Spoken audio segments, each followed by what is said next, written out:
should be having Ricky and Steamboat here at some point, and we also have Brian Alvarez here, and we're going through a bunch of emails here. Let me see what. There's actually a couple of questions here I wanted to get to. We also got some phone calls that we're going to get to in just a second. This is from Muhammad, who says, for how long do you think the Bret Hart-Kevin Nash partnership will last? I thought they hated each other because of Shawn Michaels and Bret Hart. They don't hate each other. Shawn Michaels and Bret Hart actually do hate each other, but it's business. And if they wanted Shawn Michaels and Bret Hart to be a tag team, possible. Let's see. This is recently another online wrestling show, WCW Live, has been making various excuses for the WWF and WCW ratings. Everyone on the show has agreed ratings are not accurate. That explains why the WWF ratings have not shot through the roof during their unopposed hour and why WCW's ratings have not been up more.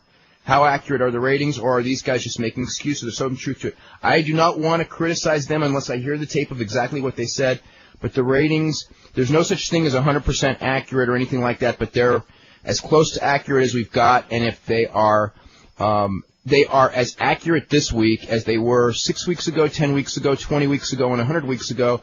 So for comparison purposes, they are accurate. Actually, hasn't it been that every time a company has low ratings, they say that they're screwed up? Yes, I remember when the WWF was losing in the ratings, I used to hear that all the time about how ratings are not accurate, and in fact, the only accurate measure is how many tickets you sell to the matches, because at the time the WWF was doing pretty well selling tickets to the matches. And, they were, you remember all those things about how Ted Turner, bought the ratings and silly things like that? Yeah. Well, if they're screwed up now, they've been screwed up since WCW was killing Raw. Yeah. I think that they're not perfect, and I think they're pretty damn accurate. So, anyway. Alex Melly says, on an MTV special a couple of years back, there was an American wrestler in Japan who claimed to be a shoot fighter or something and was supposed to be really great. What's the deal? Do you remember that, Brian? That was Bart Vale. And, we got Ricky Steamboat on the line, so we'll get to him in just a second. But let me quickly answer that question. That was Bart Vale, who did pro wrestling matches in Japan for, I know he worked for Fujiwara Gumi. I think he worked for the old UWF. He actually also did K1 fights, and he did extreme fighting, so he did real matches with them as well, shoot matches. But he was on claiming to be the world shoot fight champion, and which was actually a pro wrestling championship that he got. He didn't win it in Japan. What happened was he was promoting Fujiwara shows in Miami, and he was promoting himself. Basically, he wrestled Fujiwara in Miami and beat Fujiwara in a pro wrestling match, and for what was called the World Shoot Fight Championship. And that's where that title got started. And he made a lot of claims. And unfortunately, when he went into extreme fighting, he fought actually Kazunari Murakami, who's the guy we just talked about earlier in the show, in that match at the Tokyo Dome on the 4th.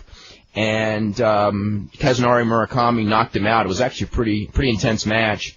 And Bart Vale hasn't really been talked about much in the world of shoot fighting, although I actually heard that he did an interview for a book where he said some really crazy things in the interview, about Ken Shamrock and claiming that he did a match, which actually he got a lot of fame. There was an article on Bart Vale once in Sports Illustrated as well, where he talked about, he has always claimed, his big claim to fame as a shoot fighter was, in a match in Miami, he knocked out Ken Shamrock, which was in fact in a professional wrestling match. And I think that there were a lot of people who were kind of seething because it was no big deal until Ken Shamrock became a big superstar in UFC, at which point Bart Vale started promoting himself as the guy who knocked out Ken Shamrock. And I remember reading in a Black Belt magazine article, they had the top 10 shoot fighters in the world, and they had Bart Vale's name in there. And one of the reasons was, or actually the main reason was, well, of course he knocked out Ken Shamrock. So anyway. Well, the moral of the story is, if you make your own belt, you can be any damn thing you want. I guess so. Let's go. We've been waiting for this one for a long, long time. We've got Ricky Steamboat on the line. Ricky, how you doing today? Good. Is this Dave? This is Dave. Dave. How are you? When was the last time you and I talked? I guess at Cincinnati at the Pillman Memorial. Right, at the Brian Pillman Show. How have you been? Right. Good. Been good and busy. Yeah. How's so? What have you been up to? Just you running the gym, and what else? Got a health club up here in Cornelius, a little bit north of Charlotte. Been doing that for about 4 years now. And this past year, my son has been getting involved in car racing. Yeah, you had mentioned that to me when we talked before. What it's like go-kart racing or? No, well, not really. I would say it's a level or two above that, and I don't know if you've ever heard of these legend cars that race. We race the same night as they do. Richie's car, they'll run up to about 80 miles an hour, and it's a good start for the young kids. And his next level will be legend cars, and then it'll be a full-size car because he really wants to pursue this racing. So he's really into the racing thing. Yeah, and it's a lot of fun for Dad too. Yeah. Now did you get him involved? Because I remember wasn't there a period where you were working on like pit crews and things like that? Not working on it at a regular basis, but I did do a pit crew one Charlotte Coca-Cola 600 with Rusty Wallace's team in Charlotte. I think it was about 1990, and that was a race he won, Coca-Cola 600, and I did do a celebrity late model race on a dirt track, and I won that one. That was kind of neat. So I'm an old hot rod nut from the 70s, and when I was in school, I used to do some drag racing at the drag strip. So this thing here with working on Richie's car and watching him race and all that kind of stuff is really neat. I enjoy it, and he loves it too. What have you been watching? Do you watch wrestling a lot now, or a little, or how close do you keep up with things? Well, I probably watch it a total of maybe an hour a month. Mm-hmm. Maybe an hour a month. Yeah, not a whole lot.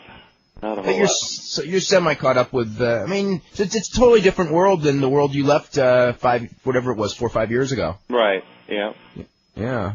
What do you think about the way everything's changed and just everything that's happened in wrestling, I guess? Well, David, we gotta, things gotta move on, and new generation, new way of doing things. I understand all of this, although in some of the ways that they're doing it, I don't quite agree with it. Maybe it's because I came along from like the old school or something like that, when the old timers were breaking myself in, breaking Savage in, breaking Flair in. We were sort of taught from that school. Mid-'80s, Vince McMahon took wrestling to another level. And here we are at the end of this century, and I think it's taken to another level. And, I get a lot of comments from fans that used to watch it yesteryear, but, they kind of liked it then. But then when you talk to the new generation of fans that are watching it now, they like what they're watching. And, of course, they don't have any way to compare it because they didn't watch it yesteryear. They didn't watch wrestling in the 70s and 80s and stuff like that. So, I'm in a position to where I can look back and I can see where wrestling was. I can see where it is today. And the way I would call it is that I understand that we have to take it to another level, And although, once again, I don't agree with some of the things they're doing, and maybe it's because, I was brought up with a little bit of the old school in me.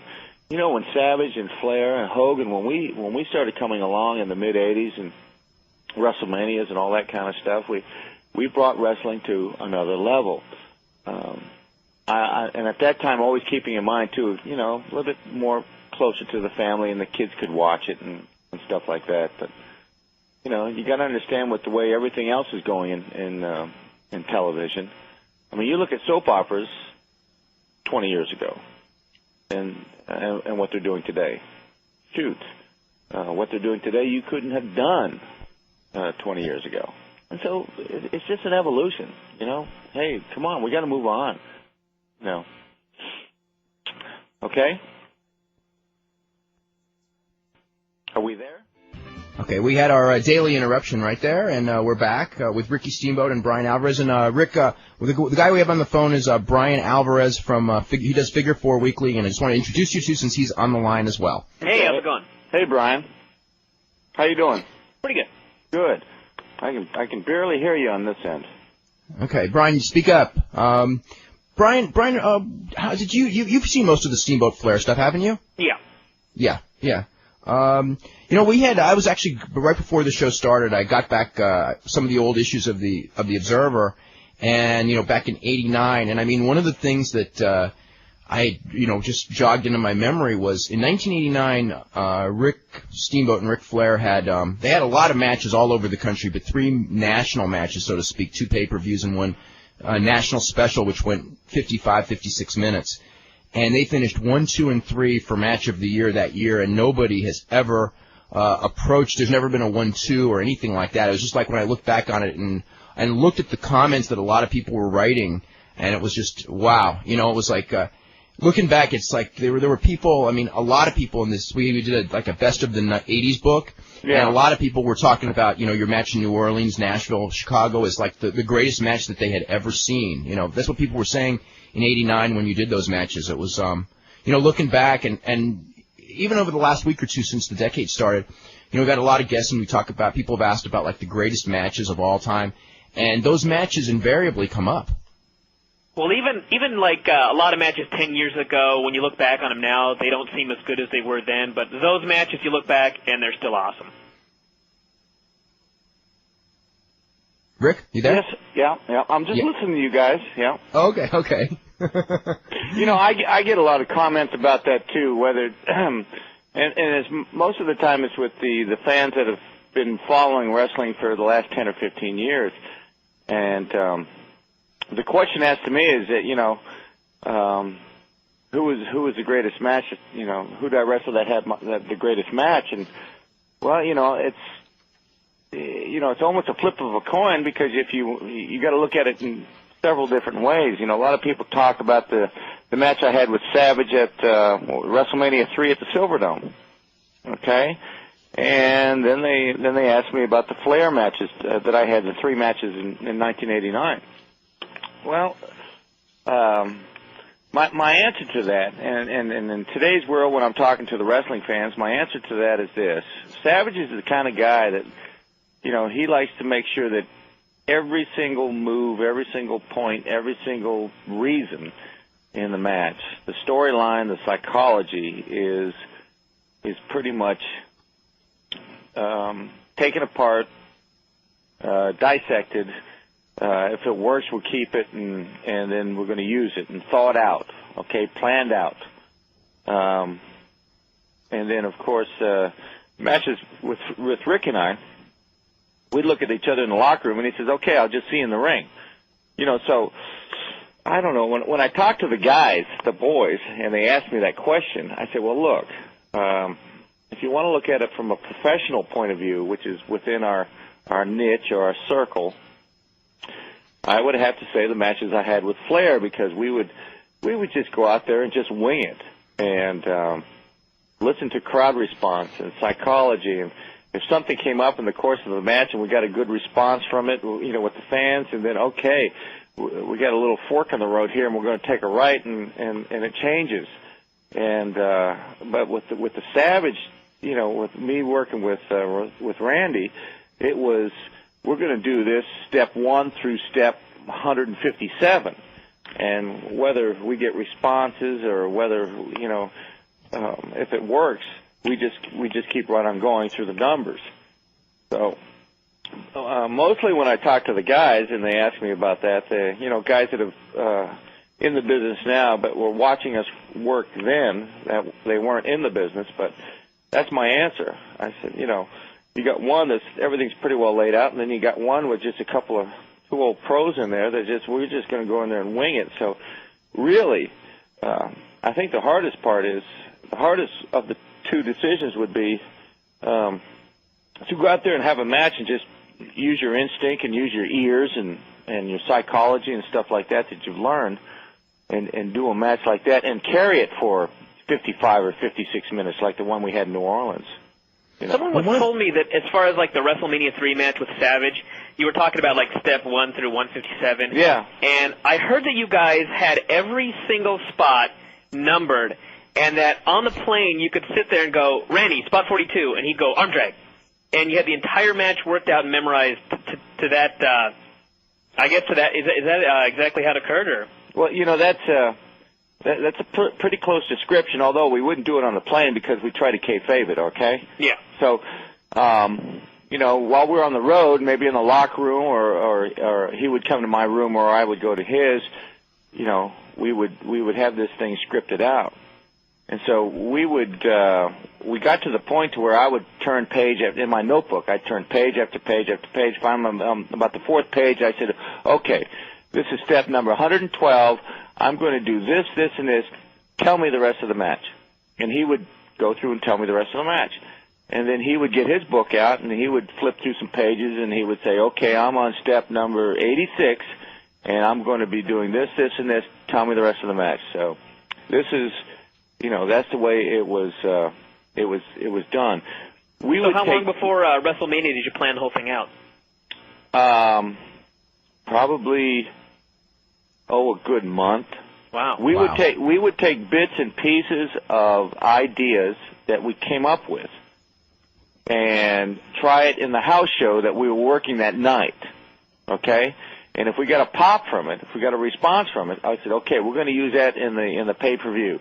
Where are we going to put it? We'll decide. But we got a good response from it tonight, and we're going to use it. So we would come up with different ideas and different little scenarios and different high spots and try them. But we never, not once, would take the match from A to Z and while we're on the road and test it. We never did that. I think, a little bit of pride and ego was we've come up with good stuff here, and we're going to put it together, and we're going to just do it on the pay-per-view, So, yeah.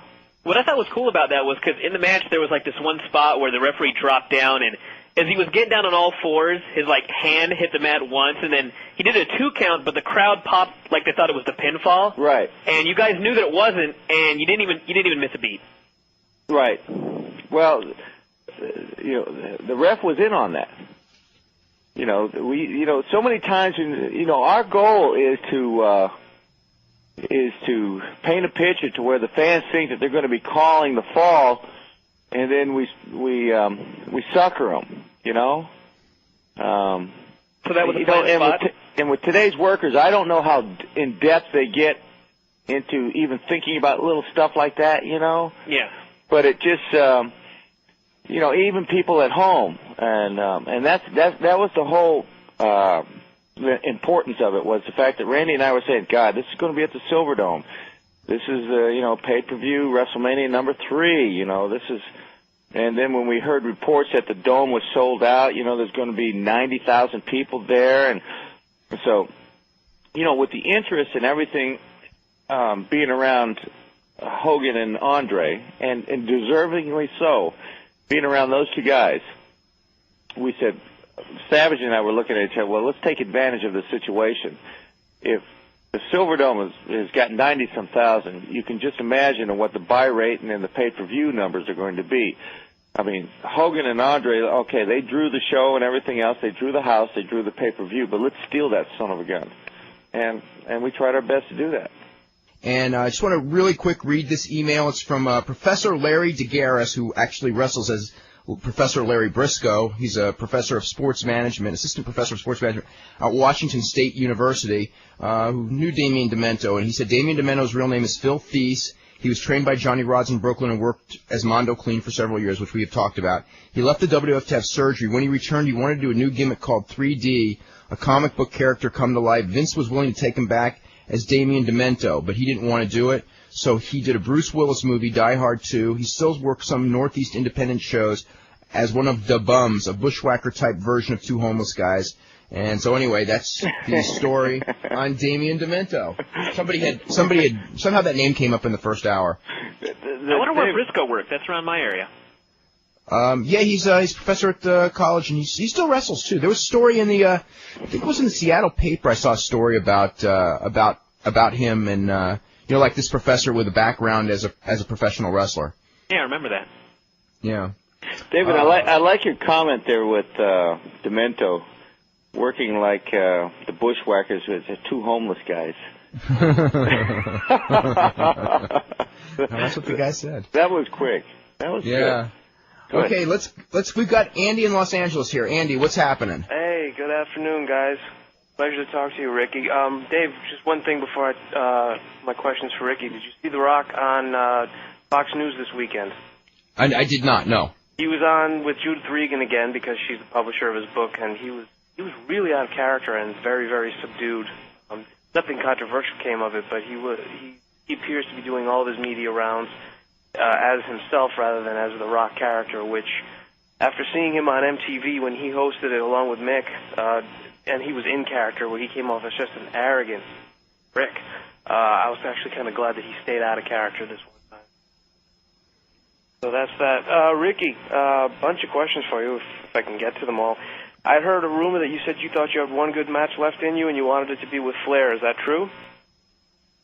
Yeah, there could be some truth about that. Mm-hmm. Yeah, I've been asked, and I mean, I've been asked mostly by fans, but not by promoters. What's your doctor said to that? Well, it'd be taking a chance. That's the deal. Just taking a chance. And so the question that came to me was, with the number of fans, is who would it be? And I really had three people that I've enjoyed over the years: Savage, Flair, and then towards the end of my career in '94, I did a lot of work with Austin. So, and I like Steve. So those are my three choices of guys. What were your thoughts? You know, you helped Austin a lot. I mean, he said that to many people early in his career, doing the tag teams and then later singles matches. Right. What was your reaction when Austin hit it so big in wrestling the last 2 years or so? I was happy, and I tell that to everybody, even gym members at my club. I said, I wrestled Austin in my pretty much on a steady basis with Pillman and him were tag team, and then Austin on single matches. Pretty much, about the last year of my career with WCW. So. I knew what kind of money he was making. I knew what kind of, at that time, I don't keep in contact with Steve that much now, or for the last couple of years. But at that time, this guy was willing to work. This guy was willing to listen. This guy worked his butt off in the ring. This guy worked when he was hurt. I mean, he had bad knees then. I know he's got a bad neck now, but at that time he had bad knees then. He's got bad everything. He'd be blowed up as a son of a gun in the ring, but he would not stop. He would not stop. When it was time for a comeback, he'd be there for the feed. And I grew to like him as much as admire him because he was the kind of guy that I was saying, well, he's kind of looking up to me, and he would come to me and he said, what about this, and ideas and philosophy and psychology of the business, and on and on and on. And I'm happy for Steve. Yeah. Go ahead, Andy. Well, slight change of subject. Ricky, if your son wanted to be a pro wrestler, would you encourage him? Would you let him? Would you say, no, I don't want you going into the business the way it is now? Let me put it to you this way. I don't know if there would be very much encouragement. There's a lot of things that the fans, as they view on television, that they don't see what goes behind closed doors. The business is very, very political, even when I was in it, and maybe more so now. I'm not sure. I'm just sort of speculating. Would I wouldn't discourage him. No, I'd probably sit him down and just tell him, okay, this is the real life, what I'm going to tell you. And then if he chose to do it, I'd be there at his side and help him as much as he could. Has he ever expressed interest in that? I don't think in any way that I would want to be in the position just because I'm his father, just put my foot down and just say downright no. But I would think at that time, if he made that decision, that he'd be a grown man, and then whatever decision he makes for his future, I would try to be there to support him. Has he ever expressed interest in that before? I'm sorry? Has he ever expressed interest in doing that before? Not really. I mean, believe it or not, my son doesn't even watch it. He doesn't. What he watches right now, we're involved with racing. He watches NASCAR racing and all sorts of racing, and then that's what he watches. I mean, he looks at these drivers, as pretty much as well wrestling fans are looking at wrestlers, as idolizing them and as a fan. And boy, he could tell you the number of a car and the driver, you know, from Kyle Petty to Bobby Labonte and Dale Earnhardt and all those guys. You know, he could tell you their car number and the driver. So, you know, but it's a direction that he likes doing right now. He gives it a lot of effort, and I like the way he focuses on it and he goes for it. So, you know, the family is there to support him. Given what Jeff Hardy does to himself, I think your son might be safer in a race car than in a wrestling ring these days. Yeah. Also, Rick, how come your two big title reigns, IC in '87 and Worlds and WCW in '89, were so short? You were super over at the time, and there were big wins. Politics. Yeah. David, you know that. Yeah, it was just it was out of his hands. It was just like this was the idea that the people making the decisions had at the time. Yeah, but I mean, that big win over Savage in '87, then to lose it to Honky Tonk Man 2 months later, I mean, that was just justice personified right there. Well, you know, I've had a couple of interviews like this, and I've told the story, and it just was an ego with Vince, and then the politics behind it, and that's just the way it goes, you know. You know, when I was told I was going to get the belt from Savage at WrestleMania 3, I was told I was going to have it for about a year.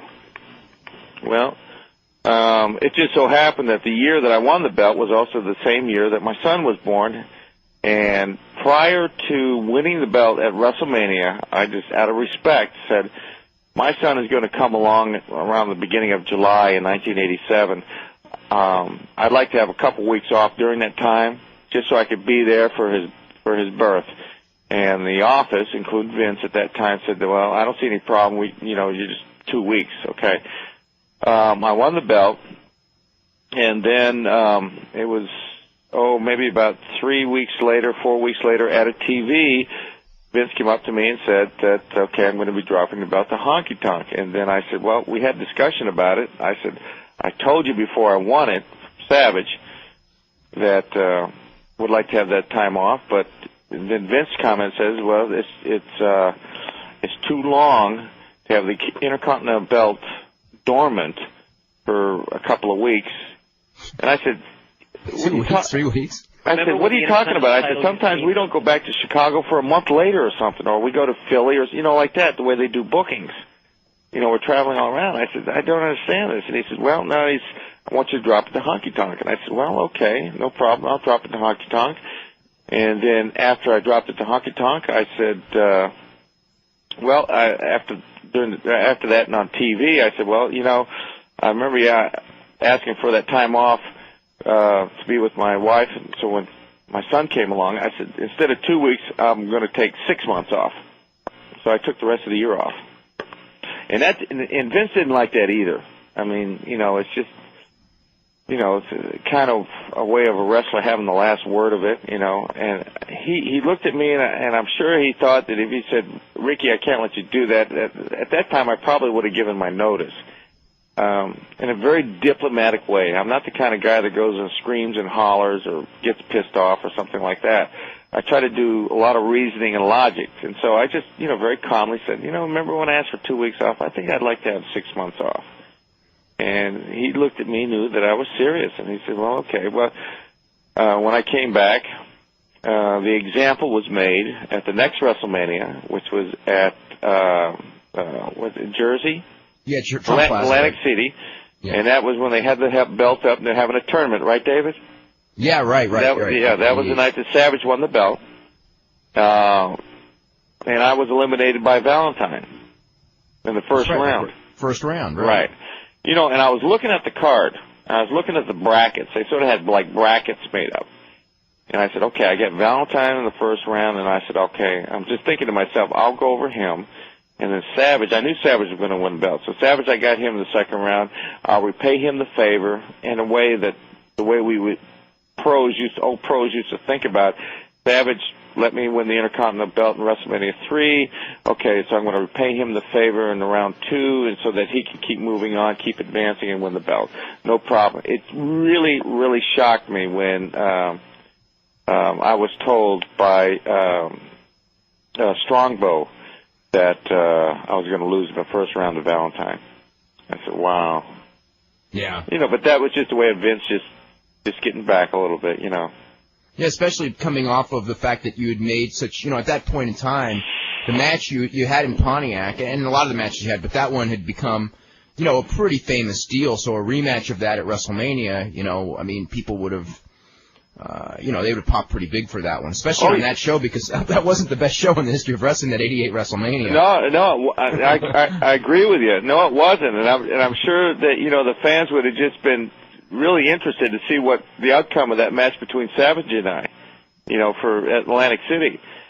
But, instead of thinking of what is best for the company and best for the business, a little bit of ego gets involved, and I got eliminated in the first round. So, Okay, we've got to go to David in New York. David, what's happening? Okay, hey, first question for Ricky. Did you ever have the urge to be a heel? Because did you ever have a run as a heel? To answer the first part of your question is yes. And that was later, toward the later part of my career. I thought, I knew that I was, for some reason, after wrestling for so many years, that it was coming to a close, I'm speaking from my heart. The last couple of years was a little bit of a struggle for me. And I'd always thought that before I get out of this damn business, I'm going to be able to work as a heel and for once walk over to the ropes and tell those people in the front row to shut up and sit down. Just do it once. Of course, the opportunity never came about. I talked to people in the business, and they thought I was crazy. They said, "Man, you've been a babyface for all those years, and Ricky Steamboat be a heel, they won't believe it."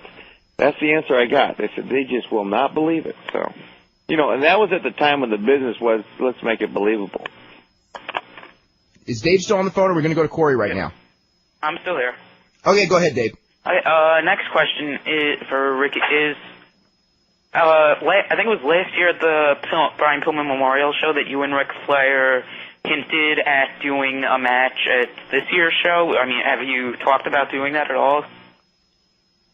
Did you say something about that? I'm having a hard time hearing you, but you said something about the Pillman show with Flair and I are having a match? Remember you two were in the ring and you kind of did that little thing, that little tease? Right. Yeah, and I was just wondering if anyone's talked to you about, maybe actually doing a match with Flair on that show next year. No. This year. That night, we were getting a response, and a couple of guys were asking, are you guys working something here? Because none of the boys knew that it was going to happen. You know why? Because it was sporadic. We just took the moment. And we just took the moment and ran with it. That's all we did. And it's very typical of Flair and myself, like taking the moment in the match and running with it. And when we came back to the locker room, all the guys thought that it was something that was set up behind closed doors. And they were kind of curious about it. You guys going to be doing something? Hey, God, what a response we got from the crowd, on and on and on. But the answer is no. We just had a little fun with it. Okay, we've got to go to Corey in Iowa. Corey, what's going on? Hey, nothing much. How's it going, guys? Hey. Hey, I just had a quick question for Ricky. I wanted to know what your thoughts are on the internet today and on the so-called smart mark fans. I know that when you got into the business a long time ago, kayfabe was everything. What do you think about it today?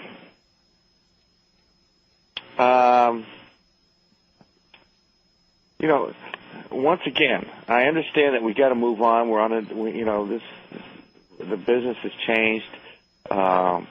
Pretty much promotion has gone public on, especially WWF and Vince and everything else. The way our business is run, but kind of being brought up from the old school, but also understanding that this generation of fans that we have, are that have been introduced to what the business is really all about. Okay, my feeling on it is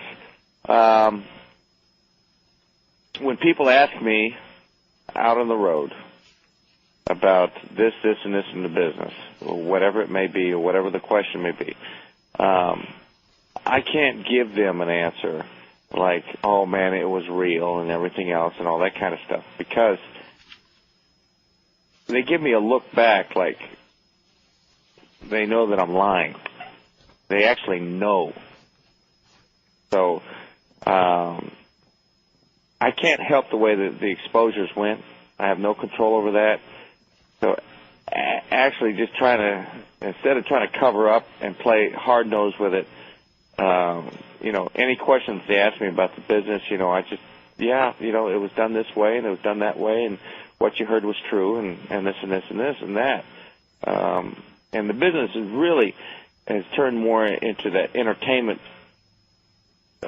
layout anyway. So with me trying to stay hardcore and say, no, that's all BS, and thinking back the way the direction of the business is going. So I'm a pretty understanding guy to where, years ago I would stick to my guns, but you got to understand that most of the people that have come up to me and talk about wrestling and what they're seeing today, it's just the way the business has turned in another direction, and you can't deny it. That's the bottom line. You cannot deny it. So, at times it rubs me wrong a little bit, but maybe that's the old school Steamboat. But then, taking consideration, you got to understand the way things are going in today's world. So hey, we got to move on, and we got to just make adjustments. So, bottom line, I guess I'm pretty cool with it at times. Yeah. Do you think you're different from a lot of other old school guys that might be so cool with it? Well, I would have to say yes, because I do know some old school guys that would tell a fan is that when we did wrestling back in yesteryear, it was on the up and up. They're just taking it to a new level of business with entertainment because money talks, ratings talks, and on and on and on. But, and I've been with autograph sessions and stuff like that, and I just sort of look at the guy, and when the fan leaves, he looks over at me, and I look over at him, and I say, well, that's the way you want to do it, okay. But I think these people today are much smarter. There's too many answers out there that you have easy access to getting to. I know if you tell today's fan that business is on the up and up, they walk away talking to themselves that guy's full of bullshit. So it went from being not all that many years ago, but say even 10 years ago, almost, and certainly 15, a secret society to like an open book is what it is now. Right. Pretty much. Everyone knows everything, it seems like. Not everything, but a lot. Well, David, as much as you're involved with it, and the comments that I get, I said, well, okay, we understand that this is set up and the outcome of the match everybody knows. But they finished their line with that, boy, you guys sure do take a lot of abuse. I think people understand that now more than ever before. Right, yeah. Don't you hear that a lot, David? I think that the thing is now is that, like, so often when guys aren't on TV, invariably 90% of the time that they're not is because of an injury, and people see, like Steve Austin, who's like the most publicized guy, and he, his knee went out, his neck is hurt. And I think people, and if you just watch it with open eyes, knowing that guys can get hurt, and then you see what they do and watch it close, it's almost amazing to you that they're not hurt worse more often. And there's, I think that that type of thing is, it is, a lot of the critics of wrestling before, from 15 years ago would like laugh and just go, these guys know how to land, no one ever gets hurt. And I don't think people say that one anymore. There's more respect for it now. Right. And I also think, a little bit of what people are seeing with ECW, right, David? Yeah. All right, they're seeing that, and there's a lot of physical abuse in that. And then they hear or read about it in their local area that the backyard wrestling, right, David? Sure. Guy's coming off the roof of his house, right? But to me, that's a little silly. I know that's a little silly, but but the general public, they're reading about it in the local newspaper. So and so is wrestling in his backyard. He jumps off the roof of his house and does a big splash on the guy and drops a knee on him and breaks the guy's ribs and people getting hurt and all that, all in all. So in the back of their mind, they say, okay, well, these guys are, they're doing the ring, and then I hear about so-and-so is just getting hurt, and he's getting knee surgery. One guy's got hurt his neck. He's out for good. You know, so maybe, you know, in the back of their mind, they sit back and they start thinking about this, and they put two to two together and say, you know, this business is really physical. You know, even though that they might know who the outcome is, but God, these guys are really taking a lot of abuse out there. Yeah, to put on a really entertaining performance. We've got a phone call from Athens, Greece. It's Dustin. Dustin, how you doing? All right. My question's for Dave. Have you heard anything about them doing another Legend show like they did a couple of months back on pay-per-view? Like Heroes of Wrestling? Yeah. Probably not. The first one was not successful at all. No. On every level, I guess. Did we ever get a buy rate for that show? Yeah. It was like, I think it was less than a 0.1. How was it? Yeah. David, what about what they had last night? With Steele and Snuka and everything? Yeah. Yeah, they just brought in George Steele, Tito Santana, and Jimmy Snuka to wrestle Jeff Jarrett, and they thought that it would help with the ratings. It really didn't help with the ratings at all. Snuka got a nice pop. Snuka came off the top of a cage with a splash like he did with Don Morocco, 17, 18 years ago. Right. Yeah. I didn't see the show, but I got a lot of my gym members today talking about it. Yeah, it was pretty. It was actually Monday night, but it was. It's pretty amazing at Snuka's age to be doing something like that. When he went up there, it was just like, oh my God. I mean, I remember when he was, like I said, 82. He did that a couple of times, but it's like it's not 82 anymore, and he hasn't even been wrestling full time on a major level. And he went off the top of the cage, and then Benoit went off the top of the cage on Jarrett. How old is Snuka now? We guess 56. I'm sure it's within a year, one way or the other on that one. I just remembered the Heroes of Wrestling. All I did was a cross body off the top, so I thought, this poor guy's knees must be shot. And then he goes into the cage and does a splash, and I thought, wow. Yeah, because he didn't even do the splash on that pay-per-view. That's right. He did a crossbody. Yeah. Bob Orton. David, how old is Snuka? I think 56-ish. Yeah. That sounds about right. I think he might even be older than that. You I was might be talking right. to someone yesterday who they said he was 56 like 4 years ago. They were hanging out with him. Could be. I just remember when there was a time in '83, actually, so it's funny, they were talking about that arrest in '83. Yeah. He was 39 then, so that was that's 16 years. Make him 55 maybe. I don't know, something like that. A gym member today at my club asked me how old was Snuka, and I said mid-50s. Yeah. Yeah.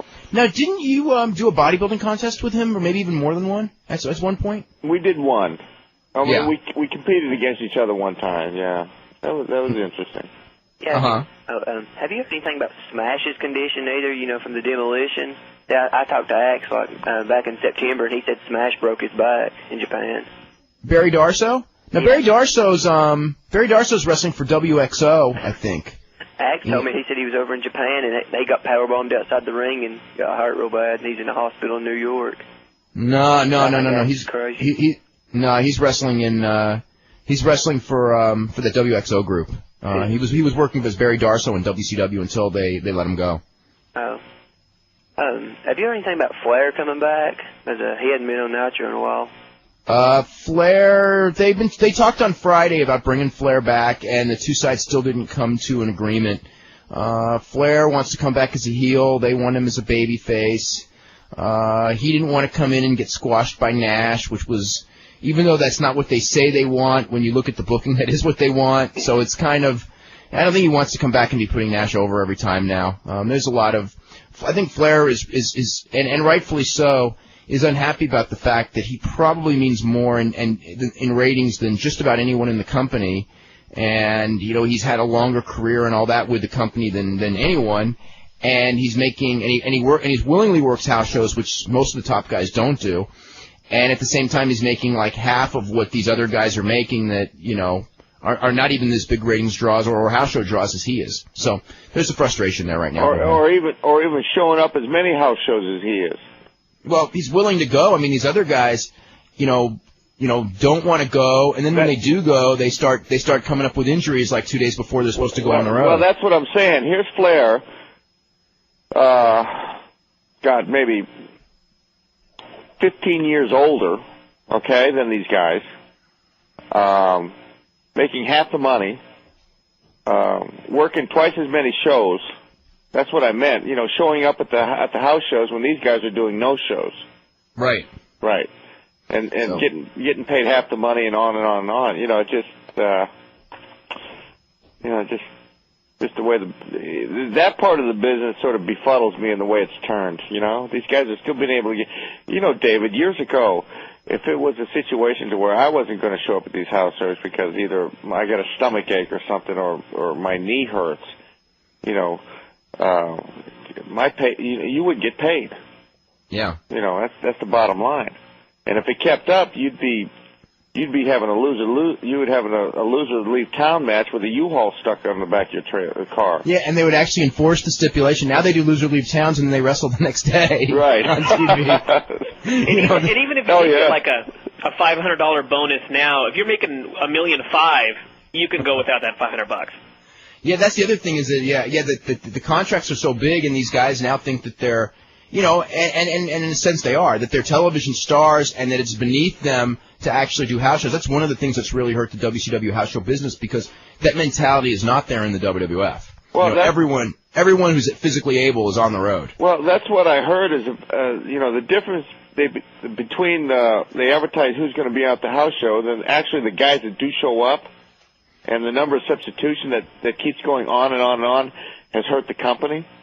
Well, even when you were there, they had that problem, and it's never changed. Yeah. Well, one thing I'd have to say about Vince is that he doesn't tolerate or put up with that. You know. Yeah, Rick. We're just about out of time, but I wanted to ask you one real quick thing for some of the listeners who don't know. Could you pretty much describe like the injury? You know, your last match actually was with Steve Austin a couple of years back, and right. And you suffered a back injury, and, right. and that pretty much finished your wrestling career. And right. and how are you physically as far as like the back right now? I mean, is it better than it was then, or does it still give you trouble? No, it gives me trouble every day. I went through 10 to 12 weeks of therapy at the Charlotte Spine Center. I have to do a number of different stretches. I do continue to work out, but it's very, very light as compared to the way I used to work out years ago with squatting and benching and deadlifting and all that kind of stuff. I've got 2 real bad discs. I've got one disc that a piece of disc matter has broken off, leaving that.